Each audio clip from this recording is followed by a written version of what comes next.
बिस्मिल्लाहिर्रहमानिर्रहीम। अस्सलाम वालेकुम। अगर आपकी उम्र 40 साल से ज़्यादा है, आपको शुगर या ब्लड प्रेशर का मसला है, तो मेरी एक बात बड़े ध्यान से और गौर से सुन लें। अपनी दोनों आँखों का गाए-बगाए खुद मुआयना किया करें। बाज़ औक़ात आँख के अंदर शुगर या ब्लड प्रेशर की वजह से कुछ ऐसी तब्दीलियाँ आ रही होती हैं, जिनको इंसान नज़रअंदाज कर देता है। कैसी तब्दीलियाँ? जैसा आज एक पेशेंट देखा, उसको एक आँख से जो लेफ्ट उसकी आई है, उसमें से आधा नज़र आता था। बाकी उसकी दूसरी आँख बिल्कुल ठीक थी। वो वाली आँख भी ठीक थी जिससे आधा नज़र आता है। आधा किस तरह नज़र आता था? जब उसका मुआयना किया और उसको कहा कि हाथ ऐसे रखें आँख पे और ये मुझे बताएं कितनी उंगलियां हैं? उसने कहा जी ये 4 हैं। मैंने कहा ये कितनी उंगलियां हैं? उसने कहा नहीं नज़र आ रही।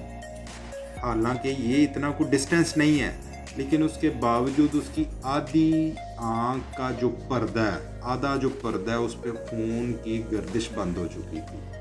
उस गर्दिश बंद होने की वजह से